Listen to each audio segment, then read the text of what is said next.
Welcome in, everybody. This is Call of Cthulhu, Occult Origins. I am Grinning Moon, and I will be your host this evening. Tonight, we are presenting the 8th chapter of Occult Origins, The Plan. Joining me today are the normal cast and crew, all alive and well, despite the gods' will to take us all out over the last couple weeks. Not today, years. gods. So yeah, before we go around, we get started, I should say, let's go around and reintroduce everybody. Introduce your characters and what we're kind of facing, and we'll start with Garbot. Hello, I'm Garbot, or Sid. I am playing Hank Trainer, who is had this fall into his lap, so this is working out great. Everything's fine. Everything's fine. We're doing great. And over to Melly. Had to unmute myself. Hello, everybody. My name is Melia de Marsen. I'm playing Livy. I stream on Twitch from time to time. I've been a little bit touch and go, but looking forward to a good return for the last 2 sessions. I'm just excited to see what happens. Yeah. And then over to Squinkleberg. Hello, it is me, Squinkleberg. I'm playing Will Graves, son of my previous character, Billy Graves. He's a student scholar of journalism and is,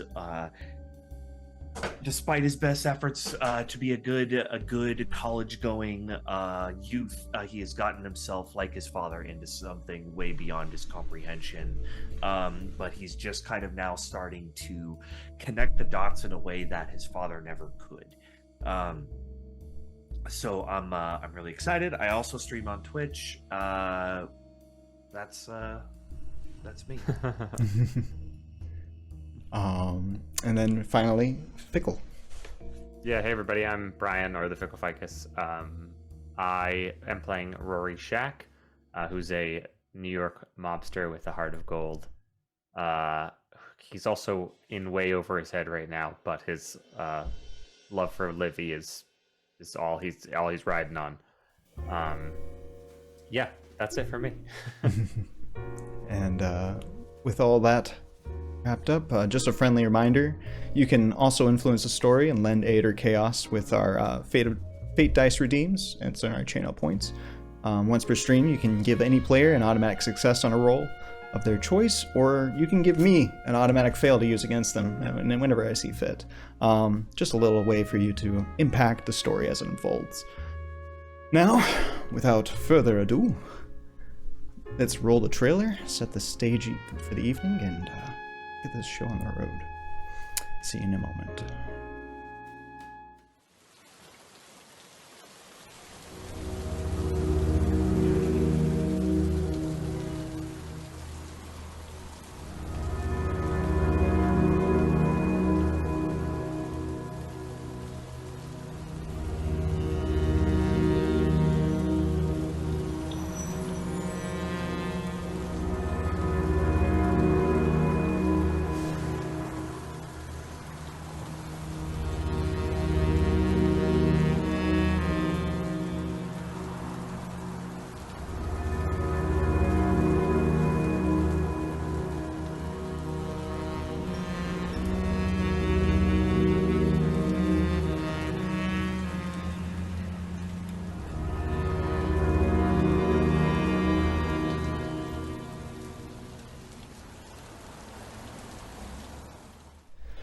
It is evening on the 13th of August.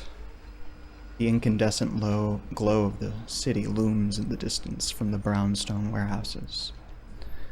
A faint light illuminates the windows of the firehouse as a car pulls up. And a figure rolls down into the alleyway next to a firehouse. As the door raps, the threshold swings open and the person enters inside. A few moments, a little bit of the skyline passes by as inside William addresses the group, bringing them up to speed on his findings over the last week.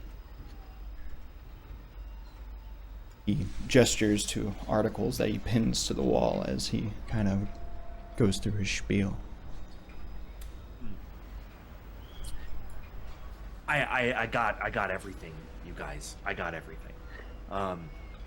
Documents, records, facility names, addresses, organizations, journals of my second cousin,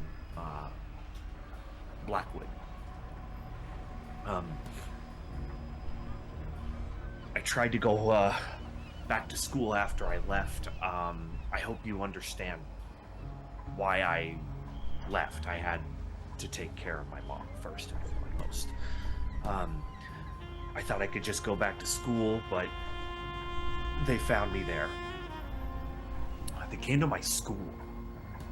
While I was in class, I had to run outside, and I had to take this to you guys because you maybe might know what to do with it. But I have the entire history here of why, or about Michael Thomas's experiments and how that relates to Ellsworth and Ellsworth's involvement with Project Morpheus. Just look at all this stuff, and I just start giving over all of these documents, ledgers, everything. Wow. Somehow this has to deal with this sleeping sickness, which I am now convinced has to do with what's afflicting my mother. These experiments talk about breakthroughs and a child. I think, and if you guys might recognize this as William's just kind of rambling. He sounds a lot like his father. Sure. Is there anything in these documents that brings us back to the Church of Contemplation? I believe so. Yes, there are documents in them that the Church of Contemplation, amongst many other facilities along the East Coast, were being funded directly through subsidiaries of Weatherwood. Yeah.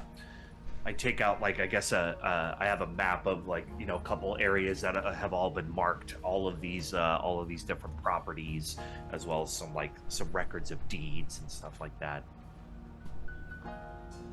And now here, get this. I think this is Gabby, and I find the document pertaining to Project Morpheus and the records of the you know what I'm talking about, Moon? Yeah, Project, I forget what I called it exactly, but the one specimen that survived. Yeah, process. Project Morpheus, right? Mm-hmm. Is that it? That is the overall project. A Yes. breakthrough that has been replicated, but the host died immediately from shock. This is 1904. Where is it? And then later on, there was a host that survived Yes. and produced a specimen that also survived, which is what William thinks is Gabby. Host for what?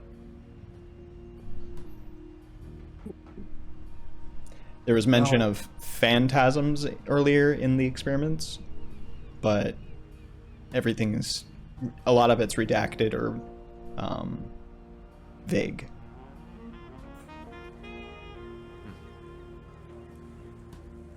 But somehow the experiments they conducted for decades resulted in what Gabby is today.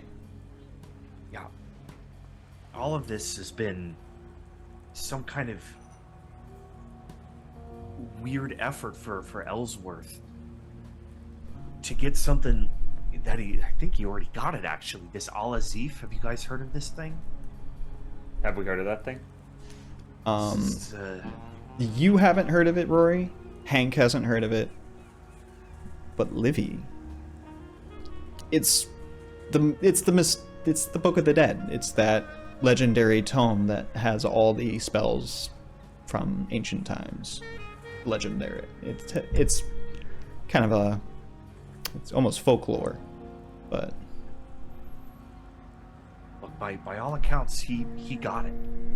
He got it, and he called something down. There was like an impact somewhere in Russia, and I pull out Blackwood's journals that address this very thing. And then it wasn't until afterward the Blackwood, Arthur Blackwood, turned on Ellsworth, right? yes. And stole the book, or like hid it somewhere. Do we know why? He felt guilty. Ellsworth, he was always the more of the science-based guy, right? Yeah. And Ellsworth was the business end. I think Arthur just wanted to help people. I think he was misguided, and as soon as like these experiments started taking place in these greenhouses, he started to feel guilty, and then finally once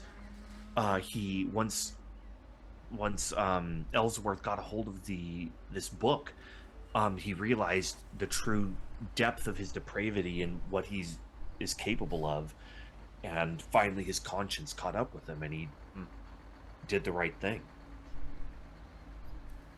I know my dad and him had an awful fight, and that's why they stopped talking. So I could only hope that maybe he, despite not listening to my father, he actually maybe did eventually. So Ellsworth's still doing what? He's still going forward with his experiments as much as possible, clearly. To what end? Well, I mean, is it safe to say, Moon, that he wants the book back? He definitely wants the book back. It's kind of hazy on what he wants, but if you were to kind of unhinge your brain from logic a little bit, you could say Sure. that he wanted to escape into another dimension via these methods, or at least contact another dimension. I'm trying to remember from the sort of like lore that we've worked at. I Mhm. remember Michael Thomas was like way older than he should have been. Right. Is that true of Ellsworth too? Yes. Yeah, because the Chapel of Contemplation was like 80 years ago or something, right? Or 60 Yeah, years like ago. 40 to 60. I don't remember exactly, but it's like 40, 60. A long ass time ago. Yeah. It's And Ellsworth unreal. is like a 40-something-year-old man or 50-year-old man, right? Yeah, and he looks like he's in yeah. his 50s. So definitely some. So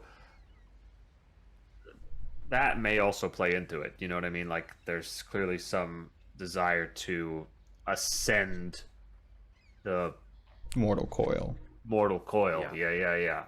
No, the guy's off his rocker, but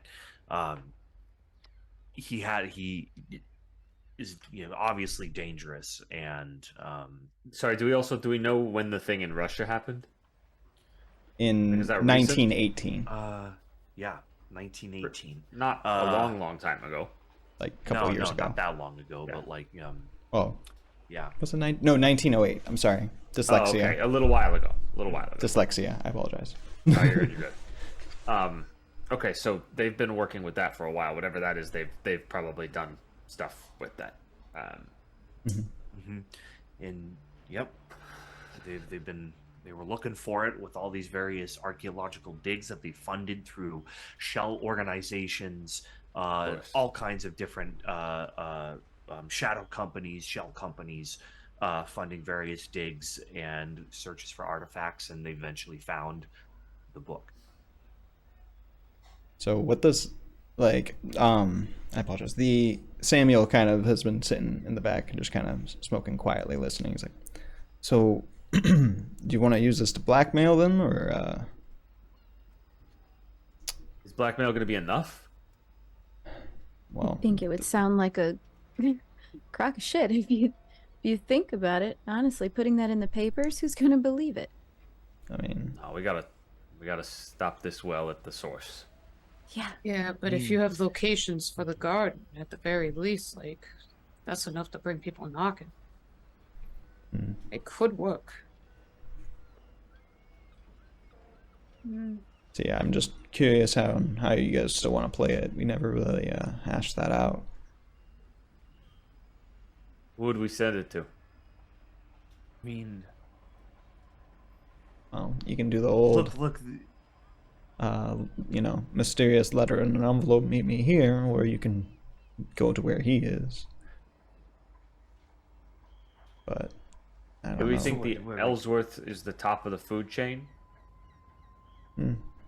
With things like this, I mean, he's as high up on the food chain as we can get right now. Yeah, I guess I mean to say, if we can get rid of Ellsworth, does all of this come to a halt, or does somebody else take his place? I mean, Rory, you and I both know about power vacuums in this city. I mean, who's to say? Sure, but they don't make him crazy like this guy's crazy. Possible that they would at least, whatever predecessor might be less interested in this endeavor. You can always roll the dice, but sometimes devil you know. Yeah. I think that we've experienced enough of first and second in command, especially with Samara and Deandra. There's always a 1 and 2. There's always someone ready to step in. It's kind of like To be Sith in honest that with way. you, Sorry. What I want right now, more than anything, is a conversation with Ellsworth where we don't have to be frightened for our lives. Sure, but how do we get that conversation? I mean, I don't Well- know about you, but I don't exactly feel comfortable walking in the lion's den. Well, we stop them from knowing what we're doing, and then we find a way to Ellsworth. Gives us 12 hours. I mean, So, what we have here, I don't think is really enough to Bring get- down the whole operation. bring down the whole operation. Like, this only means something with context. Now, while it might not be enough to put him behind bars, or even affect his political campaign, it is enough for us to probably get a meeting with him. Probably enough to rattle him a little bit. That's an interesting point. But a meeting know. where? Where So- would be safe enough? That's to I catch don't him know off how guard. they're able to just everywhere I've been, they found me. You guys, everywhere I've been, there's no way they could have followed me. The places that they followed me. And that's why I've been So putting these somehow- runes up everywhere, is because that's true. They can see. So we take care of their ability to see. Then we arrange a meeting, or somehow we get a message to Ellsworth that we want to meet. Yeah, but that could lead to ambushes and stuff. You're better off just trying to corner him. When his guard's down, you know? Yeah. I mean, he's I know it's... running for governor, so that's going to be tricky. He's got a lot of eyes on him. Very much so. Is there a way maybe we could, like... I know it's a little crazy, but just... charade our way through the bullpen and stuff like that, the offices, maybe get a face-to-face. If they don't know we know where they are, that's an advantage. I will say, I think we got exceedingly lucky in the hospital. I don't know if we can pull some shit like that again. Yeah, I mean, we could try, but I don't know how far it's going to take us. I mean, if we got nothing else, we can always have you be on standby, right nearby. You're gonna have I think a handful of boys outside. Bail you out of Don't trouble. want to risk your lives any more than we already have. So, thank you, though. I second that one. Anything to keep you guys safe, honestly. Can I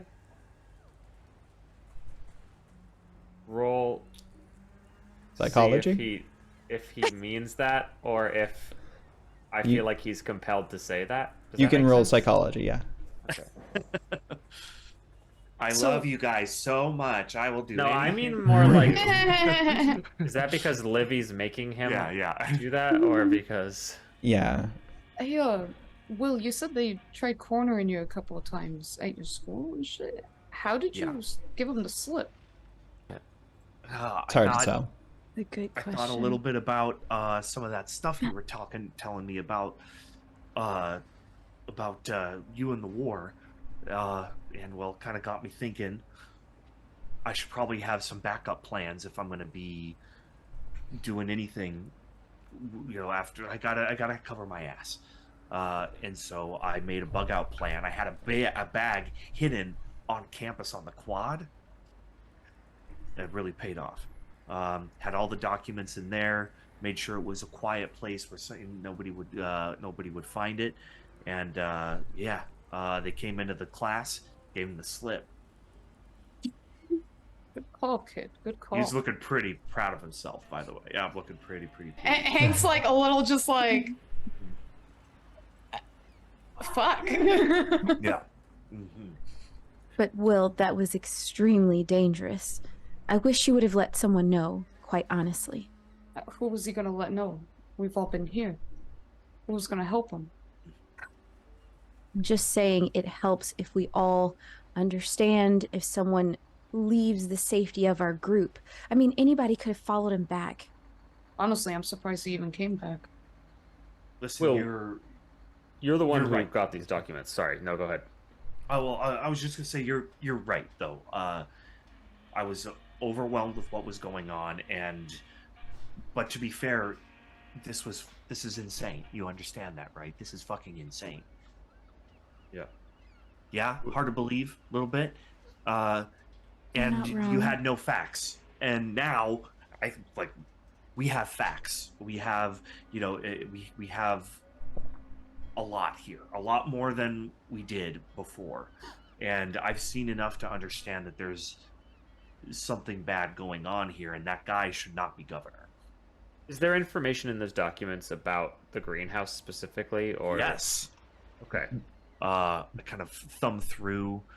There's a lot of documents that mention the greenhouse and but it's more the garden that a lot of the files are focused around. The greenhouse is usually mentioned in transfers and Okay. So does Sunken it talk cost. about what's going on in the garden?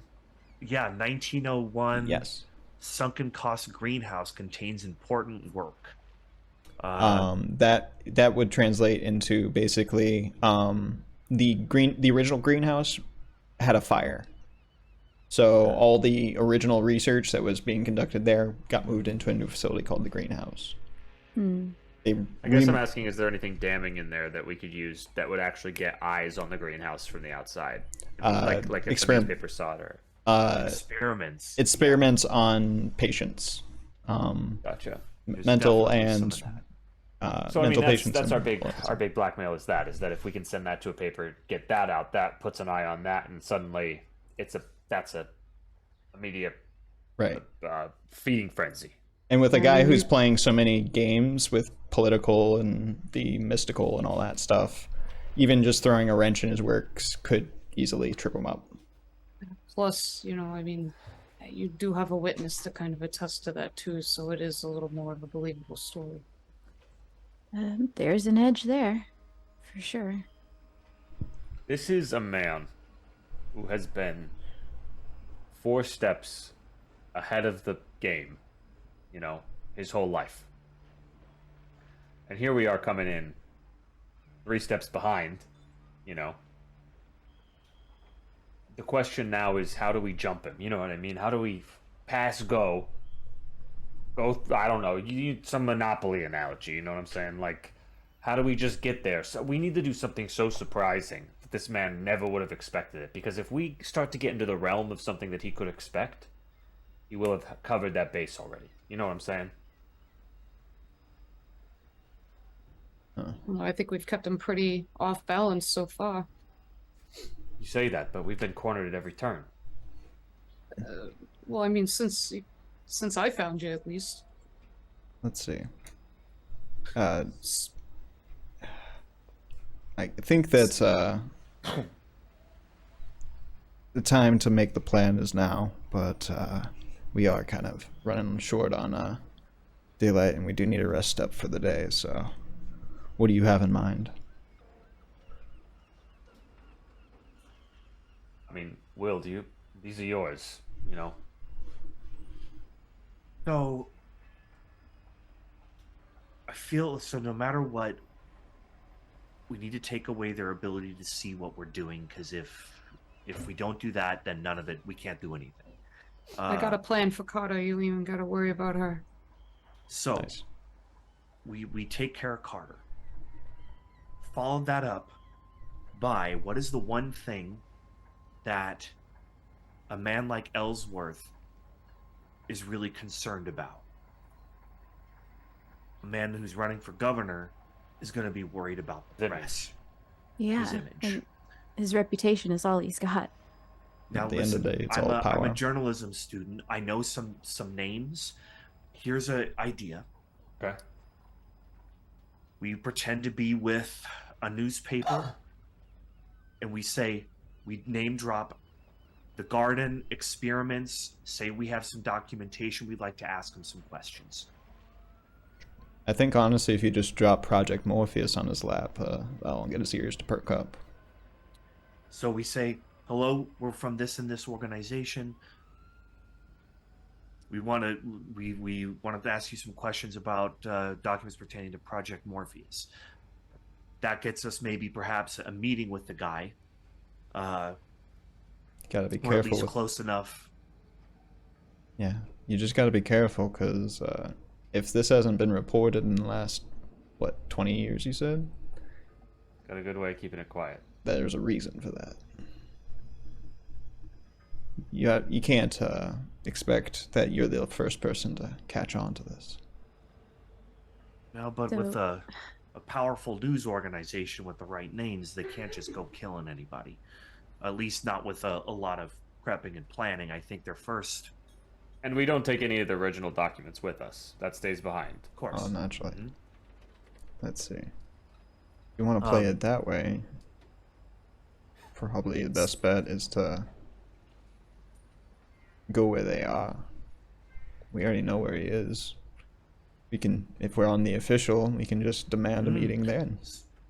My problem is, that's doesn't he know what we actually the look like? best. Or, I mean, maybe not you, but us, me and Livy. I mean, That's we've a good used chance. disguises before. I mean, I could go with the kid. Keep Yeah, an I eye on mean, him. you and Will, I don't know how much. Clearly, he didn't know you were coming, Hank. So, you're still probably in the clear. And Will, you're a wild card kid. So, I mean, they do know what he looks like if they were following him. Wild card Will. So I mean, we could try. I don't know how far. I don't know how far disguises are going to get us if they were already tracking him at his school. it's got to be the first time anyone's called Will a wild card. in Yeah, his whole yeah, life. my whole life. He is beaming from ear to ear. Yeah. Oh, look you go. I also think that it's smart to not have everybody go into the room. Because if he thinks he's got you cornered, all his ducks in a row. Nah. And I think, I'll just bring the small crew. Just get the boys here, and you two, whoever's sitting out, can sit with us. I do think Hank and Will, this is a question. We can talk about this as we sort of get ready, as we plan. But you need to know your questions when you walk in there, Got it. because we're only going to have so much time, and there's so much we need to know. So the goal would be, we'll approach him, say we want to ask you some questions about Project Morpheus, try to get him into a secluded room, perhaps. Yeah. Like what? And then somehow we give you a signal, like, because when we get him alone, I mean, that's what you wanted, right? You wanted to talk to him. it is what we want, but we have to be cautious. We always have to have an out. I mean, this guy is like, it's like a spider. So we have one. We say, hey, if we don't come back, these documents are going to be published in every newspaper. We embellish a little bit, but we tell him that his business that he doesn't want anyone poking around with. Suddenly, people are going to start poking around in it, and so that at least like guarantees us perhaps an out. We say, hey, if there's anything that happens to us, this happens to you, guaranteed. And then without their ability to know where we're at all the time, if we take care of Carter, then we could just theoretically walk out. I mean, the building's going to be crawling with his boys. This is going to be tricky, kid. It's not going to be an in and out scenario. Well, that's why I think it's best to. I mean, if we, you guys, this isn't my forte. Don't get me wrong, but coming up with some wacky story and walking through. Well, I guess that's kind of what I wanted to do. Wacky. Samuel kind of pipes up at this point. He's like, well, maybe there's something to that contingency. But maybe we shouldn't put, no offense, kid, but the least experienced person in that room. Yeah, all right. Fair enough. Would I like to be in that room? Yes. Do I think it's going to be real hard for me to get through the entire essay's office unnoticed? Incredibly. So, it's an odd plan, but maybe if you came in with a bit of a, you want one of you, and kind of points at Livy and Rory, to be in that room, right? I'd like to be in that room. Well, that's very doable from what I can tell. Ideally, both. You got a master of disguise over here. Points at Hank. I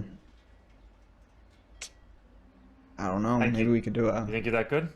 Trojan horse type thing. I mean, as good as I can be. They haven't come out with Star Wars, so I can't make the Chewbacca reference. Didn't Livy and I play a reporter in like her bodyguard in like the first episode? Yeah. Yeah. Oh, yeah. It's just like the old times. But That sounds like a great maybe plan. this time I'm working with Hank and Will, and Livy, you're staying with the Knights. Actually, I could use Livy's help with Carter. Okay, so you and Livy are doing Carter, and from the moment you start that, we're going over. That's what you're saying. Is that what you're trying to say? the way it's going to end up kinda playing early. out. We would have to act fast, right? Yeah, I guess I'm asking. Which one comes first? Once you do the Carter thing, are you guys coming over to the essays or? Mhm. Well, I mean, it's going to be too early. The place won't even be open yet. Yeah. So the timeline is going to come out just to kind of speed this up a little bit. Yeah. Early morning, you guys are going to go to bed.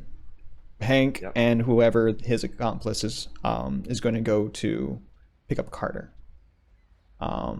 in the early wee hours of the morning. Take her to a safe house, question her, all that fun stuff.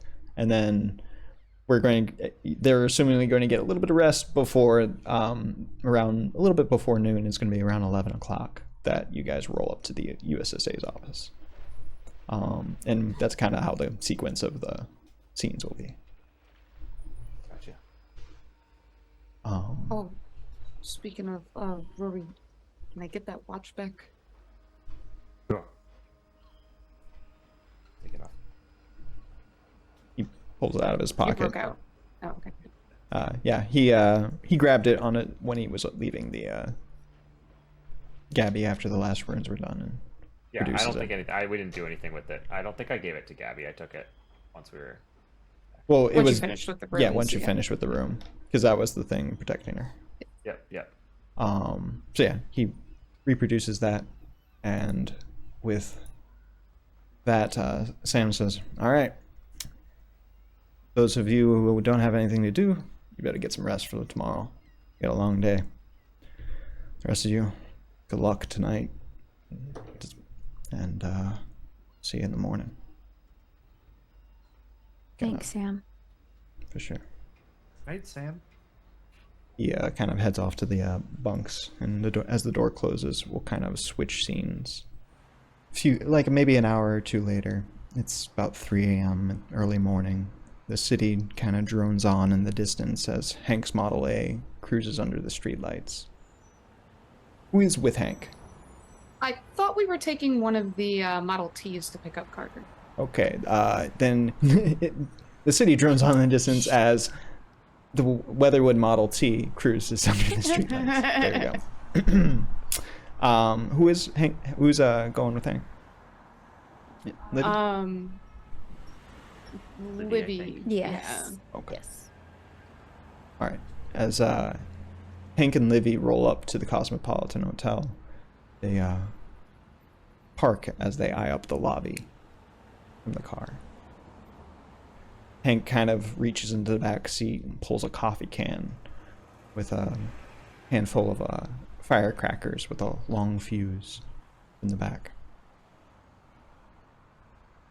Right. When I come down, I'm gonna get her into the back seat, and we need to go as fast as possible. All right? You got it. You remember where we're going? Yeah. Okay. Now, once we get there, as soon as I get her in the building, I need you to get up that fire escape as fast as possible. Okay? Yeah. That's not going to be a problem. You good? We're good. All right. And as the Hank kind of tucks the coffee can into his jacket and exits the car, the door thumps behind him as you enter into the very quiet lobby.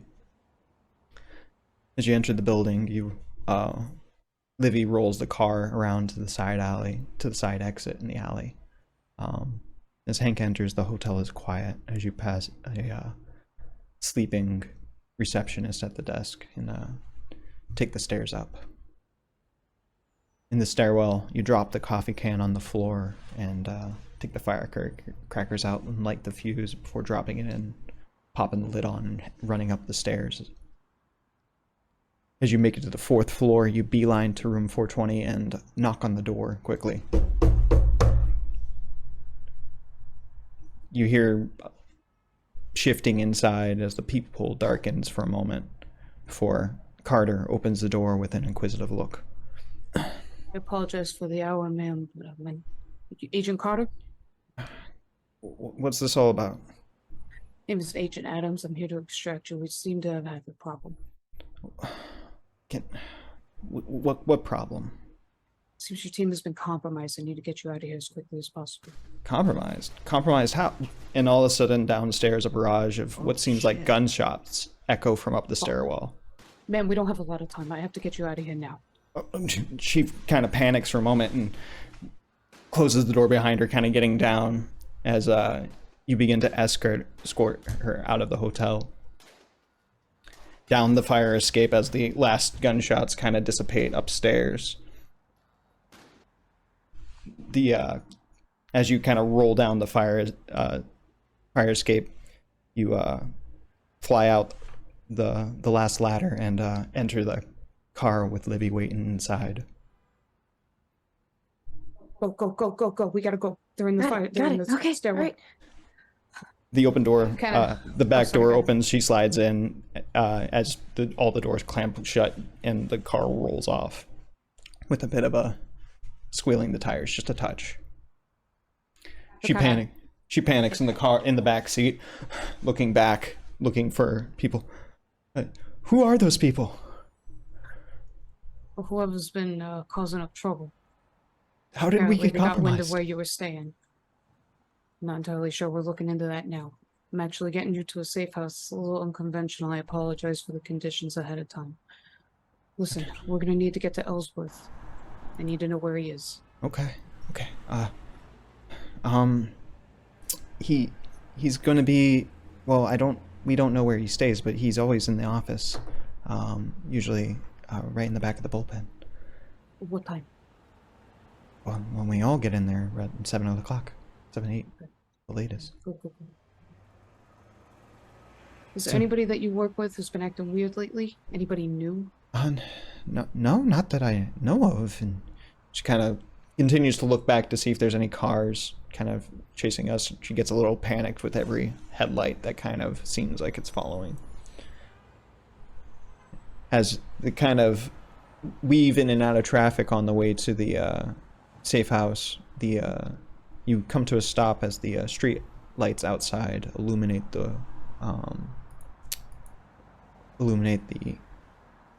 stoop of the building you're entering, the tenement building. I think we'll step out of the vehicle, take a casual look around, peeking corners before opening the back door and escorting her out and into the building. As the door kind of clamps behind you, and you escort her upstairs, you see the incandescent lights outside illuminate a window at the end of the hall as you head down it. Hank flanks Carter as you pass one of the knights, Chuck, who's currently undercover in the hallway.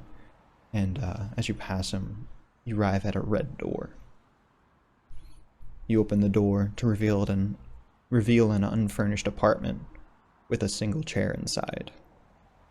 Hank closes the door and locks it behind him. I apologize for the accommodations. We do have a little bit of food in the kitchen there. There's a bathroom down the hall if you need anything. Try to make sure that you get set up the rest of the way. Is there anything that you need from your room? I have a bunch of like my personal belongings and stuff. Nothing that I really need to leave behind. There might be. I do have a notebook. I have a little black book with all the names and everything in them. If they catch that, we could be in major trouble. Okay, I'll have one of my boys swing by and pick that up, okay? Okay. Are you sure there's nothing to think hard? If this was there anybody who might have been acting weird? Like I said, this whole last few weeks have been kind of weird. We don't normally station with this many people for this long. But other than that, I mean, nothing I can think of. Hang tight here. I'm gonna go radio it in. I'll be back in just a few minutes, okay? Okay. Got my guy right outside. Be alright. And Hank exits the safe house, leaving Carter alone inside. She rises from the chair for a moment and takes her time assessing the apartment. She checks the dusty pantry, looks into the dingy bathroom before she hears the window crack open from outside into the main room. Outside, in the hall, Hank offers Chuck a cigarette as they hear a muffled scream from inside. A neighbor's door unlatches and squeaks open, revealing an old curmudgeon glaring in from the doorway. He just kind of looks at him. Go back inside, it don't concern you. Door snaps closed again, and back inside the room, Levy steps in from the fire escape as Carter reels, fleeing towards the front door and trying the handle that is locked. No need to do that, Carter. Just relax. Take a seat. You're one of the ones. One of the what ones?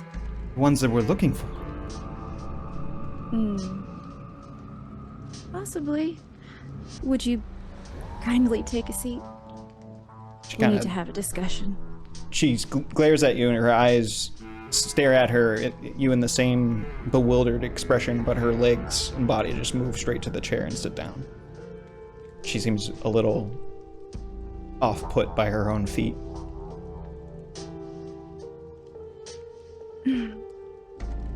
Thank you very much for cooperating. We don't have much time, so... What do you want from me? I wouldn't say we want much, just some answers, really, and I would like to make this as quick and easy and painless as possible. Think we can do that? Great. Awesome. Couple questions. Where, or do you happen to know where the greenhouse is? I know it's somewhere on Long Island. I've never been there. Well, you must have heard something. You must have seen something. Have you not? I can't. Her eyes kind of well up a little bit. I can't remember. Oh, calm down. It's fine.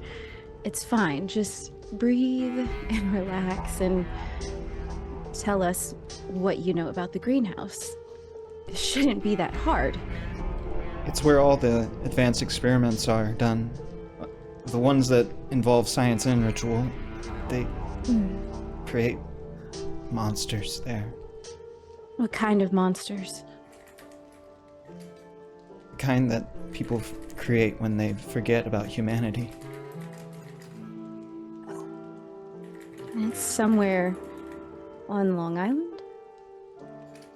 Yes, Cold Harbor or something like that. Remember, Carter, this is your job to know. Tell us.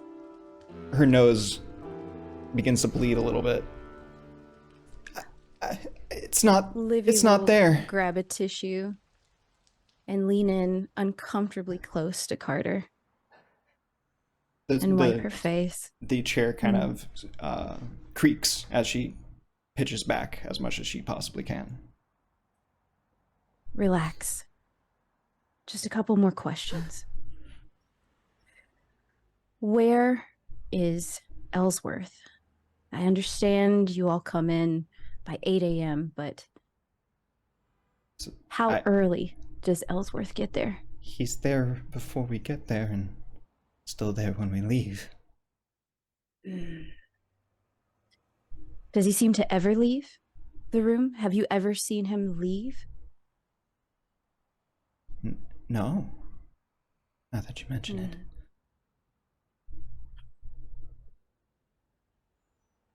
How many people, how many teammates does Ellsworth have with him to protect him? To protect him? Well, there's usually at least 4 men on protective detail, but there are easily a dozen agents in the office, all capable of combat. And is there... How many ways into Ellsworth's office is there? Only one from the door, but there are windows.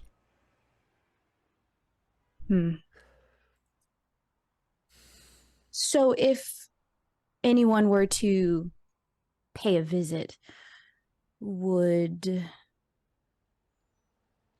there be a quick exit for Ellsworth? Or say anyone? We have a evacuation plan handled, but... And how is that? We can evacuate everyone in the building within 3 minutes. But it always is a little bit clunky due to the one entrance, one exit rule that he has. Have you had any practices where you've seen everyone leave? Only for drills. That's good to know. Well, one last question. Have you seen the Book of Names? What? Have you seen the Book of Names? No. No, I haven't. Are you telling me the truth? I I assume you mean some mystical tome. I've heard of that in tales, but it's not my area of expertise. Carter,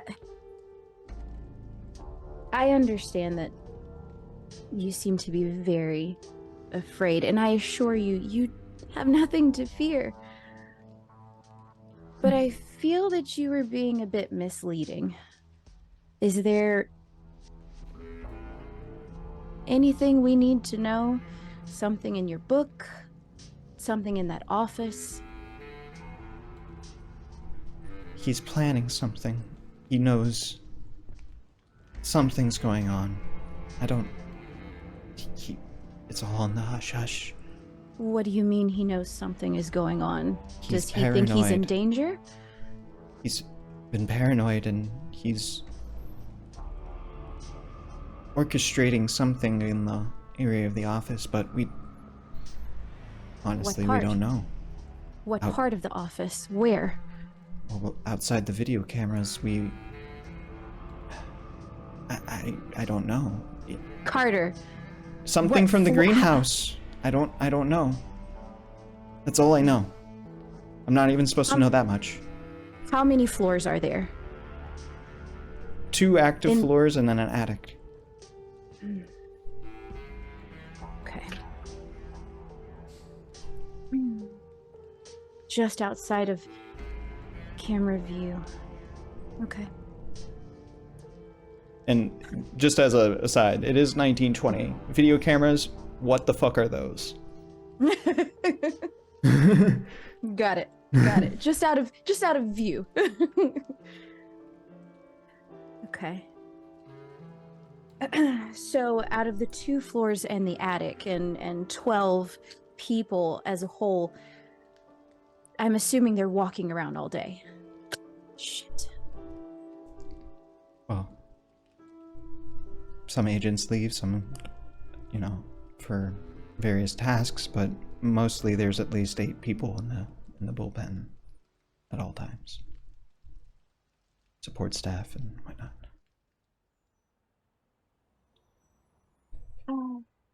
Carter, any idea of when he is planning this for?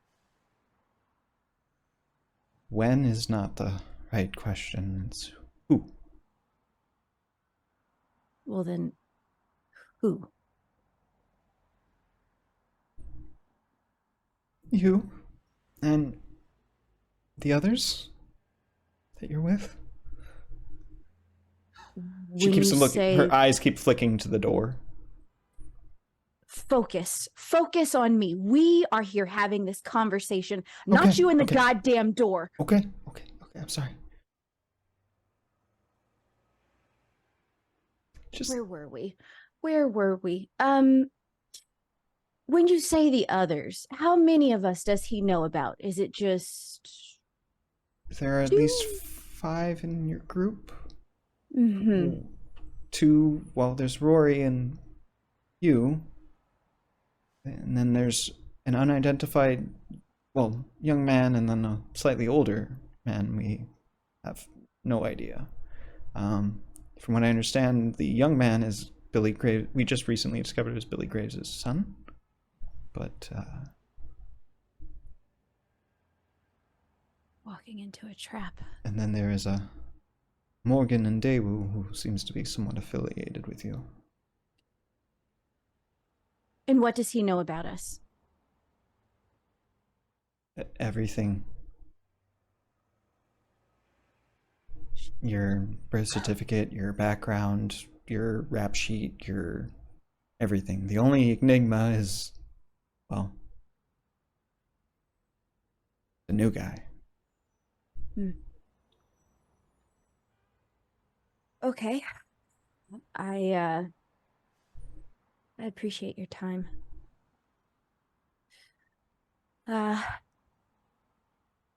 Is there anything else?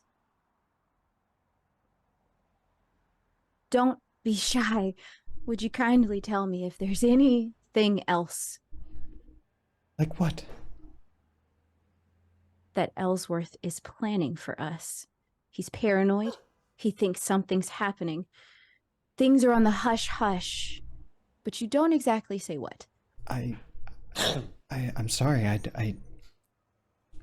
This is all I know. I overheard people talking about one of the things from Greenhouse being set up. I don't. Beyond that, I'm. Okay. No, it's fine. Relax. And she'll gently put the tissue in Carter's hand. She kind of grips it tightly. Is Hank back in the room? Sorry, I didn't mean to. Oh. And then, yeah, as you kind of do that, guess. and maybe there's like a beat of silence, you hear the Just door one. quickly unlock. Oh, go ahead. Oh, no, I was just going to say just one more thing. Yeah. Livy's going to lean in really close. Carter, just as a bit of a safety for us, I'm going to ask you very kindly to be still and silent for the next 3 days. Don't speak. Don't do anything. You see nothing. You hear nothing. You don't bother us. You don't know us anymore. And you kind of, as you kind of pull back, you see her eyes actually, like the iris, go pale as you take a step away. And she's shaking slightly, but she is flexing every muscle in her body to stay completely still. At this point, the door will unlock and Hank will rip it open, gun trained on Livy. You're going to put your hands up and put them on the back of your head slowly right now. What the fuck? Put your hands up. Do not make me fucking shoot you. Kind of flips his eyes over to Carter. Are you okay, ma'am? She just stares straight where she was staring and still has her hands on her legs. She doesn't move an inch. Carter, you okay? Silence. The fuck did you do to cocks the gun? Get the fuck down on the ground. I said get down on the ground. Livy gently gets down, but does not stop locking eyes with Hank. And he'll pull her arms back and cuff her and just kind of on the other side of her head so that Carter can't see. Just, these are fake. Just I play along. Sure How thing. the fuck did you even get in here?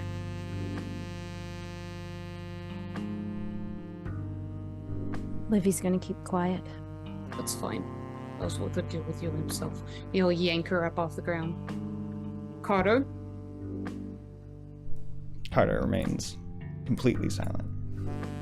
What the fuck did you do? And he'll push her out the door, slam it behind him, lock it, and then just kind of look to Chuck. Chuck Sorry, go just continues smoking the cigarette and gives you an eyebrow. It's like, better make sure this fucking works.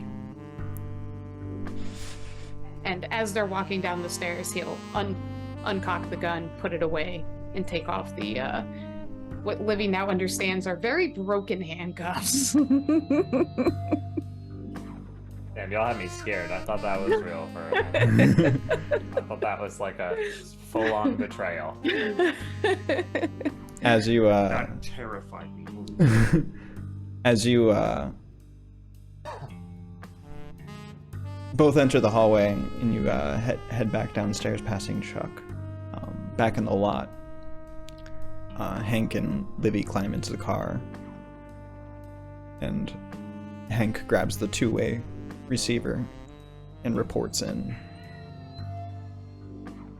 And with that, we're just going to do a quick scene transition, get us set up for the next part, and we're going to take a break right after that, just to let you guys know. Doop. So with that,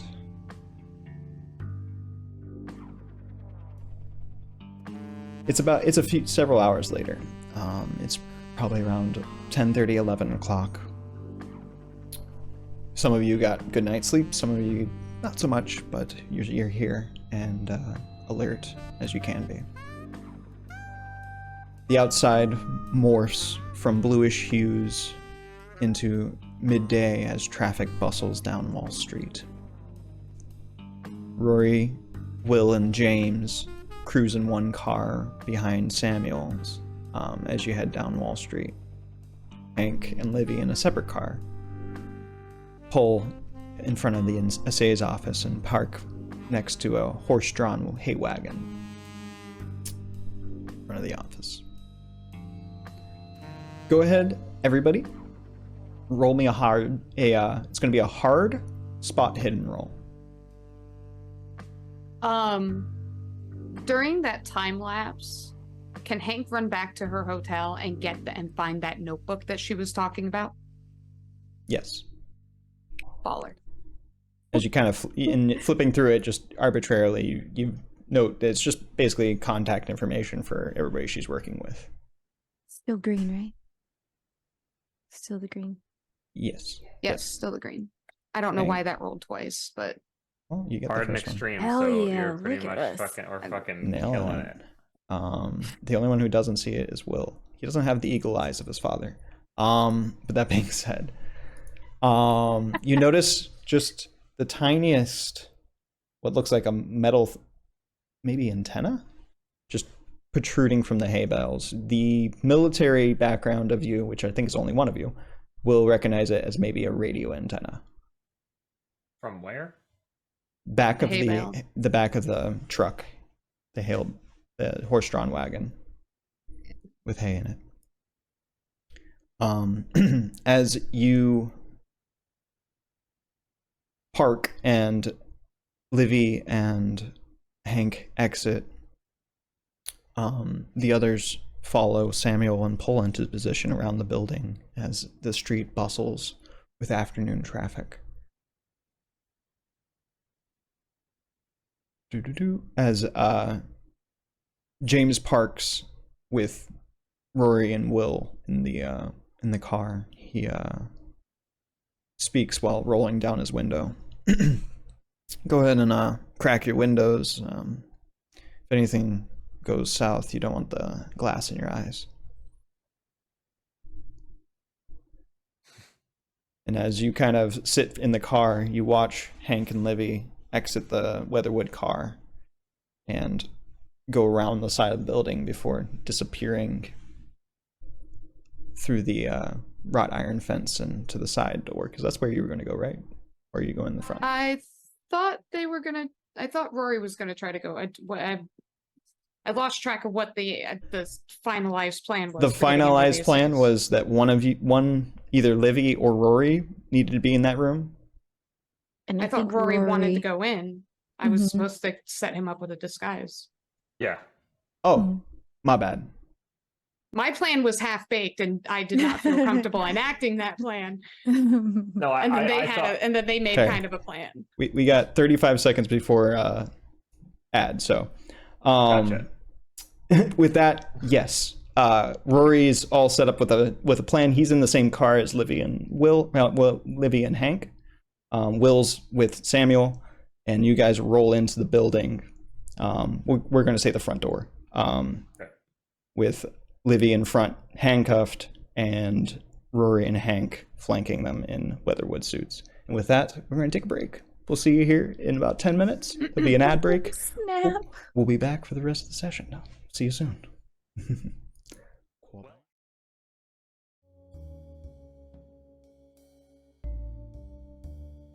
All right, welcome back.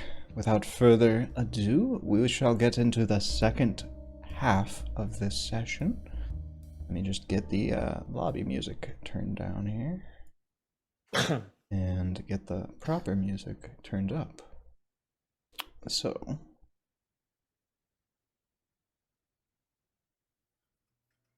we had our group enter into the building as we left.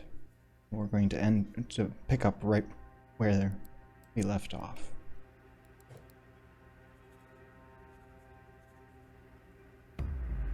Hank, Livy, and Rory enter into a lobby with Romanesque columns lining the walls and a marble floor that with a kind of reflects on the surface.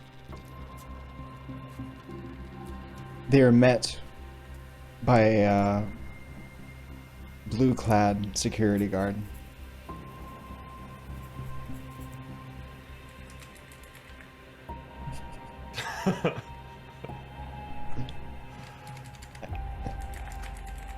As you, he kind of looks you up and down, and kind of looks ambivalent for a moment, as if he's about to say something.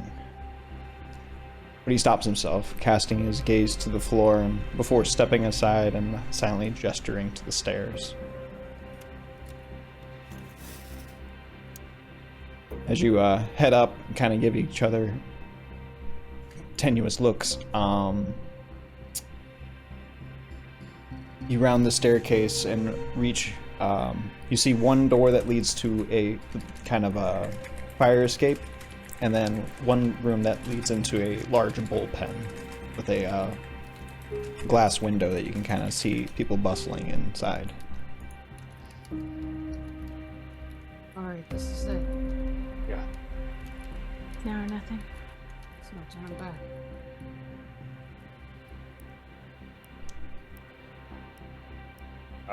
I will grab Livy by the, like as if we were escorting her on either side. I'll grab her by the. What's the word I'm looking for? Arm? Tricep, The I guess. bicep? Yeah, tricep, yeah. Tricep, yeah, like we're hustling through. I don't know muscles. I would have been like, Arm. grab her by the trapezoid. I'm like, Yeah. Trapezoid. That sounds bad. I don't know why. right? Don't touch my trapezoid! My trapezoids. Sorry. I'm used to shapes when drawing. That's what I make the shoulders out of. What is that? All right. You should be in the broken cuffs too, so you'll be able to just like, in a pinch, just pop out. But And I'll they're just- behind me, right? Sorry. Yeah, we're on like either arm, I think, right? Yeah. I'll look over to Hank and sort of give you a nod, and I'll be like, Cuffed behind or in front? I think it would. Behind. Yeah. Yeah, yeah. We don't want the handcuffs seen. We want them more implied, and if someone were to look, they would see Yeah. that they are there. They are there. It's just It's just unless a you little know rusty. what you're looking for. It's the keen eye. All Okay, right. you ready? Ready. Oh, never. Let's do it. As the door squeaks open, you enter into a smoke-filled bullpen where a dozen or so agents bustle about. On the walls, snapshots and sketches of the group hang on an evidence board, where they're woven amongst known contacts and various leads. Several large wooden boxes with small lit-up display screens of fuzzy images of the perimeter of the building line one wall and take up a good portion of the corner of the room. Maps of the 5 boroughs are strewn across a pair of desks as one younger woman kind of feverishly swings a crystal like a pendulum over it, looking rather tenuous while she does so. At the back of the room, you see a door with a soft incandescent glow illuminating through the frosted glass pane of what you can only presume is a private office. As you kind of take your first steps, you notice a couple agents start to take notice of you. Go ahead. How do they receive us as we're walking in? Go ahead, and anyone who's in this room need an extreme acting roll. No, wait. Oh no, it's only gonna make me succeed. Shit, it doesn't. All right. Use your fate. Yeah. You can I'll use my- multiple fates for multiple levels of success. So if you have, say, 3 and you failed, you could get an extreme success. Chat, with I 3. need fates. Help me. Where the hell is Wait, acting? yeah, that's what I'm. Acting, disguise, or I think, well, acting should be in there.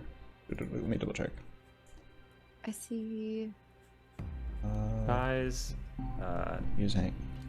Acting is not on there. It is a It's a art and craft Yeah. that you have to specialize in. Oh no, I have acting. I do. Where's I mean, you art are and playing craft? yourself. It's but, it's 5 at normal. Yeah. Okay. All right. Shit. Okay, so one fate die will get me the success. Another fate die will give me The hard. The hard. I need one more fate die. Okay, so should I just roll something that has Or 5%? well, You can what just do I roll have? a D100 or anything, and we'll just interpret Yeah, it okay. manually. You know. Okay. So. Holy Oh shit! shit! There's the 2. All right. Beautiful. I used Damn. my 3. It's not an extreme, but I did roll a 5. Okay. What's Oh my god, the- Livy, what the fuck? Livy nailed it. Oh shit! Do you have any luck? You could easily just spend like 4 luck and get your extreme. You can I do mean, that yeah, as well. I'll spend 4 luck to get an extreme as Yeah, well. go ahead and reduce your luck by 4 points, That's such a and that good turns idea, that into an Garbot. extreme. Yeah. I was ready to spend 13 luck on that, guys. I'm not gonna lie. Mine is practically Ye- nothing. We'll say All I that need's you're a down 2. to a 20 for all intents and purposes, Garbot. Due to the 2 success dice. Okay, so I get to keep one? Cool. No. What I'm saying is, so if the value for succeeding is 40, that would be the first success, right? 20 would be the second for the hard, and you need an 8. So we'll say that that die you used brought you down to a 20, so you'd only have to use 12 luck. Okay, then If I you still wanted have to. a die left. Okay. Yeah, we'll keep a die and I'll use No, you still use both die. all 3 die. Oh, you have 3? My bad. 2 people gifted me 1, That was the part and I was had missing. 1 already. Don't mind me, everybody. It's okay. There's So- a lot of math involved. I make mistakes. Okay. I'm- All right. I'm Alright. wearing a bandana, like a red bandana around my head, and I now have like a handlebar mustache, like a biker mustache that goes like all You're the way dressed like an across and down. agent.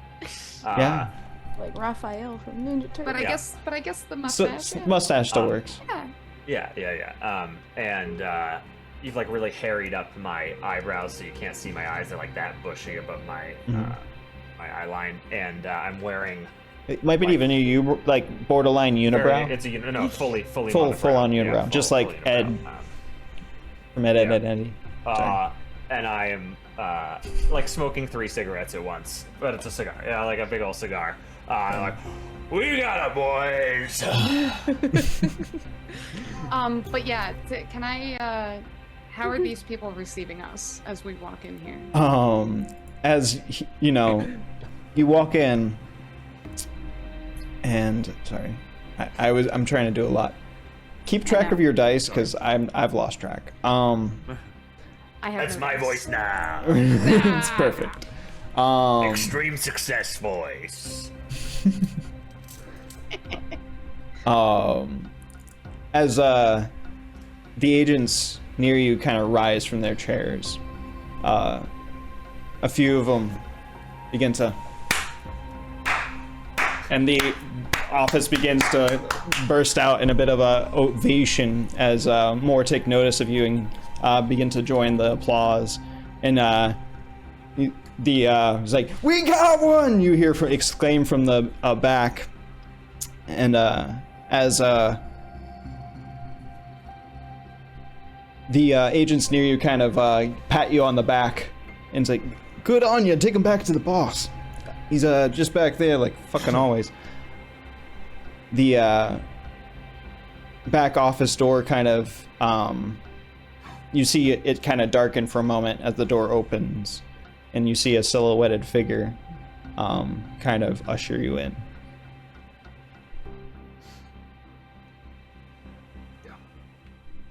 going. Oh shit. And as the room kind of continues kind of like attaboying you and applauding you as you head into the room, you disappear into the office, and the frosted glass door closes behind you. And you click the lock. And outside, meanwhile, outside, I have a bunch of things right in my way now. Okay. That was wild. Should not have happened. Fate die. Yeah. Thank you, chat. Thank you, chat. I mean, I rolled a 5. I just want to say, like, and Melly rolled a 3. That was like a lot. That's we didn't even use the fate die. I just used Right. luck. I needed it. I was on a fail. Yeah, I'm just saying. I was on a like, bad fail. even though Garbot failed, that was still fucking crazy. That was Right. clutch. Yeah. all right. Yeah. So, outside, traffic buzzes as moments kind of tick away. The building's facade remains stoic and reveals little about what's going on inside. The wooden stocks of bolt-action rifles and handguns loom in the shadows of the car floor at your feet. And there's an intense silence as you sit with James as you stand by for any signs of trouble.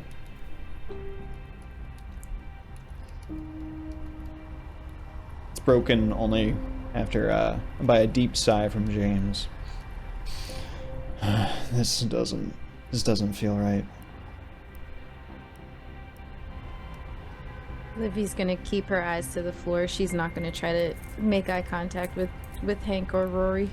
This is back in Oh, this is outside not- with Will. Oh, sorry. Okay. I'm sorry, I should have established that a little My bit bad, better. sorry. No worries. Thought James You- was Ellsworth's first name. That's why I thought you were saying that. Yeah. His name is Daniel. There you go. But yes. You okay, kid?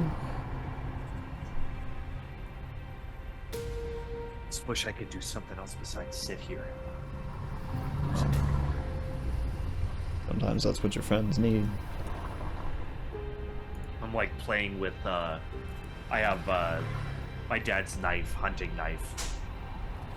Kind of playing it with my hand. Gotcha. Keep your eyes Okay. live. We might have company at any second. Kind of refocus my attention. Kind of do a quick scan of the crowd. Or passersby, see if I see anything unusual. You see, everybody is a suspect at this point, until you realize they're, just an old lady or something like that. But as you kind of watch the pedestrians on the street intensely, seemingly nothing happens. The moments tick by quietly. After a few moments, though, a couple agents come out of the office and head into a car and take off. I look at James. Uh, What do you make of that? just keep an eye on, try to remember the plates and make sure he doesn't come back around. I use that photographic memory of mine and immediately write down the plates. Fair enough. It's in your mind palace, stored away. And as you stay vigilant and keep your eye out, we'll kind of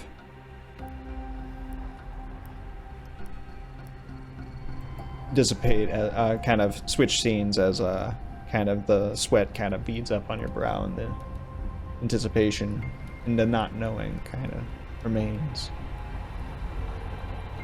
Back inside.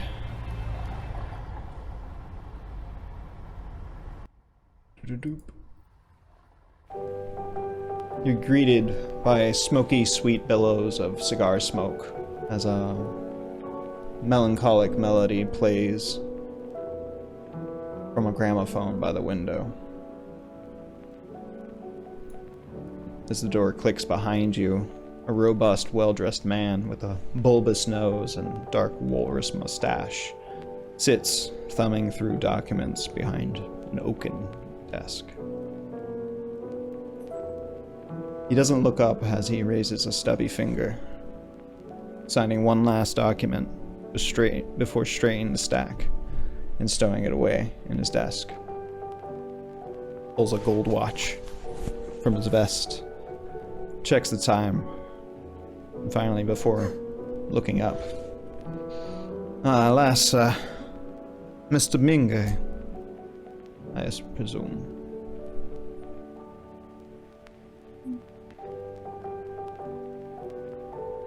Livy won't respond. I'm Martin Ellsworth. I believe, I believe... So sorry. You're good. I just heard that cast. Alright. Chowder. I am Martin Ellsworth. I believe you have already become acquainted with my organization and its at least a few of its members.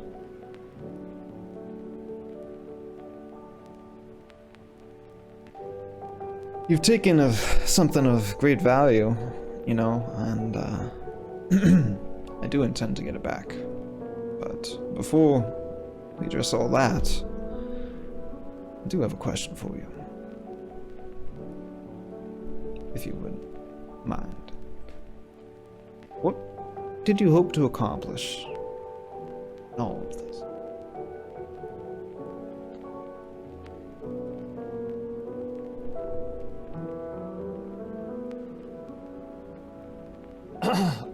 You gonna answer his fucking question?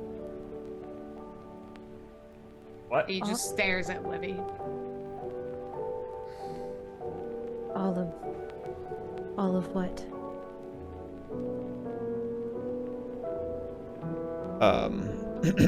Well, the last few weeks have been quite,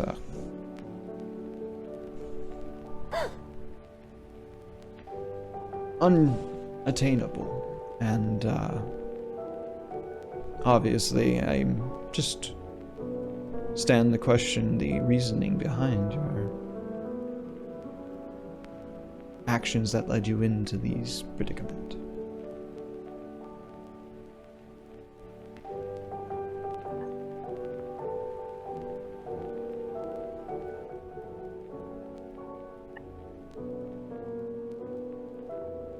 I don't.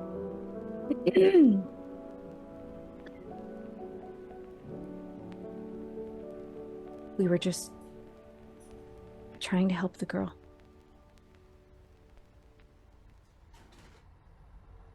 I was trying to help my sister. Ah, yes, the, former agent. I see. It was probably not the best that, old Deandra got her all mixed up in this, but, alas. More than just mixed up.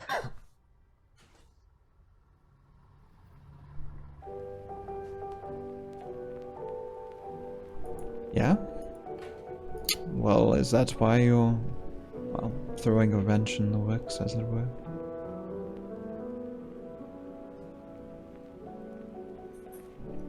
Some act of retribution.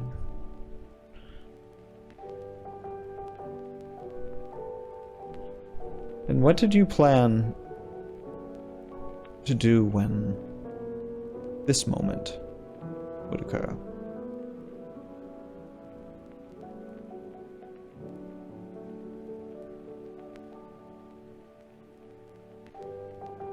Were you planning to perhaps shoot me, or stab me, or set the place on fire, or perhaps even collapse it with dynamite? Who knows what you're capable of?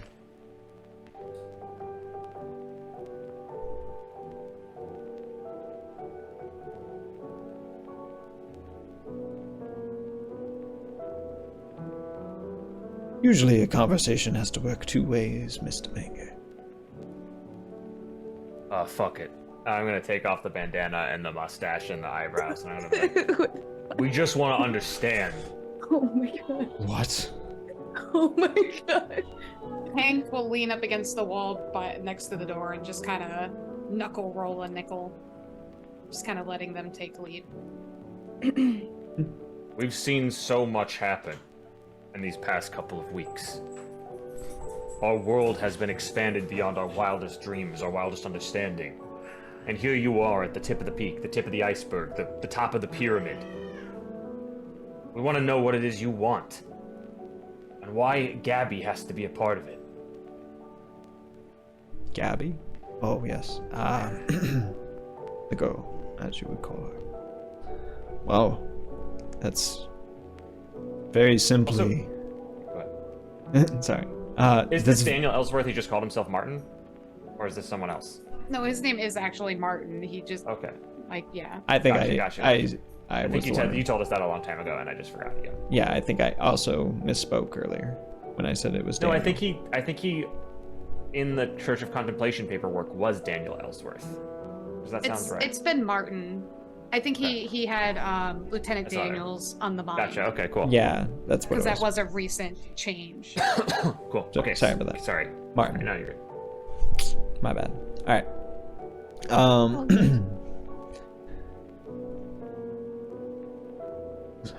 And you want this information for what? My life? We've been working against you for so long. We don't know why. Maybe we don't have to work against you anymore. Let us understand. It's very astute of you to attempt to understand a decades-long plan. It's been in the play for probably as long as you've been alive. But I don't plan on sharing any information with an enemy, if you don't mind. Just curious what you plan to do now. He kind of stands up from his desk. Well, you won't tell us something. We'll release the notebook of your scryer.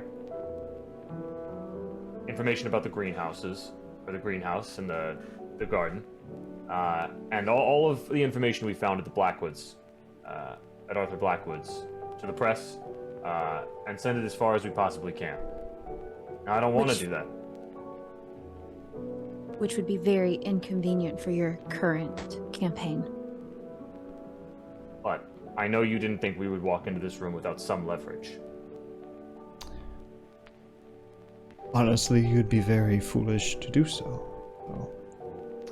And At least why you is have that? something. Oh, to come in here with nothing? At least, you have some kind of backup. It's good that you had the foresight for that. It,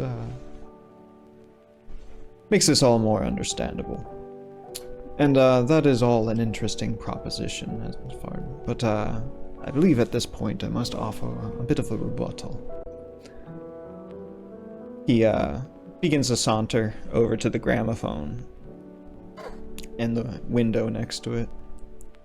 Well, it's true that evidence of my clandestine dealings could shake my substantial lead in the polls, and the girl being in your custody postpones my plans at large. For what? Your plans for what? You don't need to know. Like hell we don't. I don't see how you're going to force it from me. And you forget that time here is on my side. And he lifts the needle of the record player as it cuts out.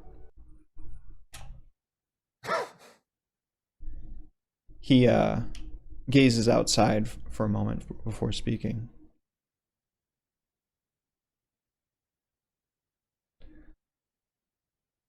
You want to know the reason? Because I have a question for you. Do you think people make choices?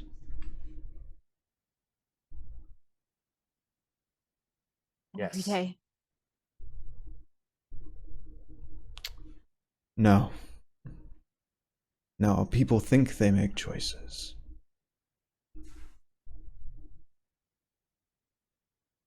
They think they're going to turn left or turn right. But they didn't build the roads. They were paved long time ago, and they only lead where we want them to lead.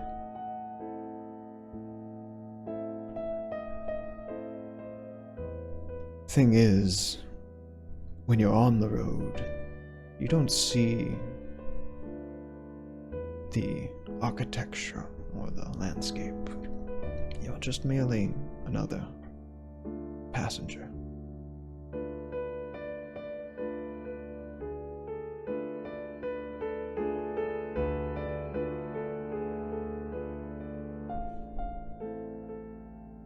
You may think with what we do is heinous. I'm gonna walk up to him as quickly as I can and just punch him in the face. As you rush him, he turns and just kind of looks at you stoically as your fist rocks his jaw. I'm so fucking tired of these holier than thou fucking speeches. Tell me what I want to fucking know. Rory, calm down. Calm down, please. You may think what we do is heinous, but there are greater and more terrible things out there than we keep in check. So help us fucking understand it. We've been driving off the fucking road for weeks. You think we're driving down paved roads anymore? No, we're driving in the fucking woods, you piece of shit. You think this charade... He's actively bleeding, like, he's got blood down his, like, lapel and all that stuff. He's like, you think this show of force, this charade, means anything? Well, fucking fine. If force won't make you do it, then would you kindly tell us what is in the goddamn greenhouse? I need And you to as roll she's me... about, Yeah, go sorry, ahead. go ahead. But yeah. As she's about to say it, Hank like goes to put a hand on her shoulder to like don't to like say something, but she gets it out before he can because she's just too quick on it, and he's only like heard her do it like twice, so he wasn't entirely on it. So he just like gets his hand on her shoulder, and he's like fuck, and just puts his head just like shit. I need you to roll me a power roll. Okay. Where is that? Oh, okay. Oh, damn. You do have like 3 dice, but I don't know. I don't know if this would make it. You should only have 2 though, because I only gifted you 1. Unless I will somebody tell else- you that it is an extreme power roll. So I don't. Problem is, I could gift you these all day, but You can gift 1 per stream. yeah. 1 per stream, yeah. And I already gifted 1. I want the story to just be the story though. So Yeah, Yeah, that's fair. yeah. Fair. Let me just roll mine. Over here. I have lots of windows. 69. nice. Nice. It's no match for a 60. 60. Okay. So as you would you kindly him?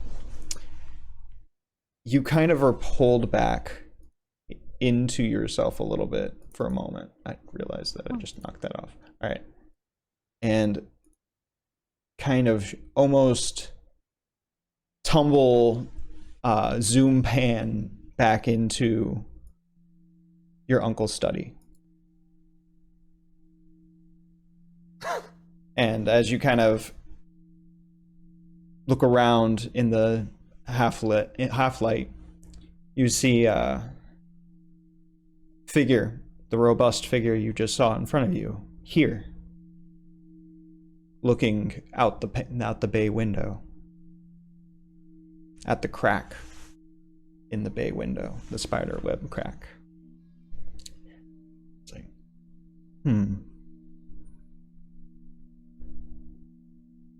This is very interesting. Here. How are you here? Oh.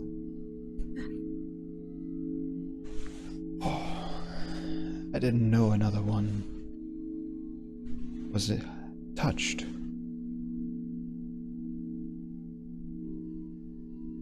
Good What to do know. you mean? Oh, we're much alike.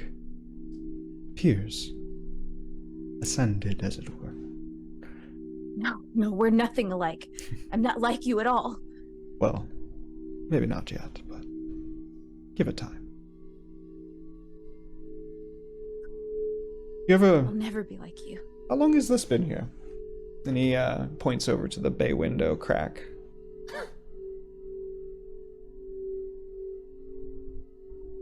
Livy will look at the crack from a distance and not approach any closer.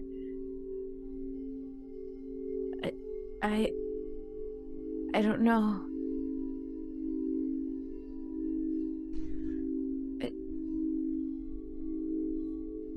Did you ever look outside?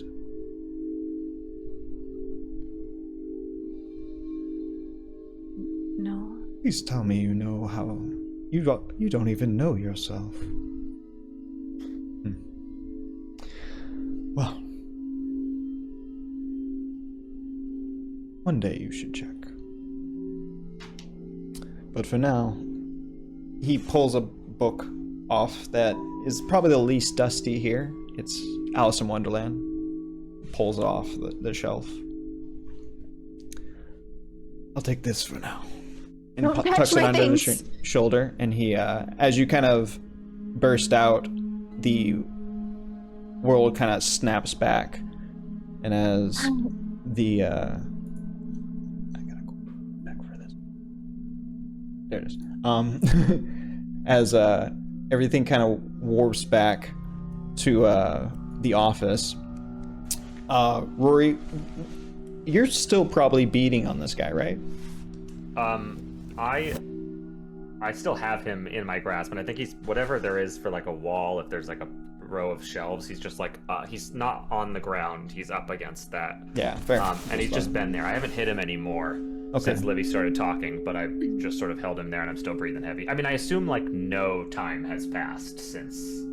Or has it? No, not much time. It's been about like maybe 1 second. Yeah. So all of that, I haven't really registered that. I'm still focused on him, but I'm waiting for whatever Livy is doing to finish. But she did just freeze, so I'm kind of like, Livy. And as you kind of rush back into your consciousness,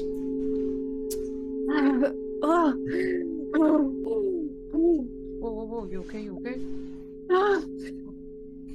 He's got a hand on her shoulder. and I just need, Rory, this is going to be hard for you. Everybody else is going to be easy or just normal. I need a spot hidden.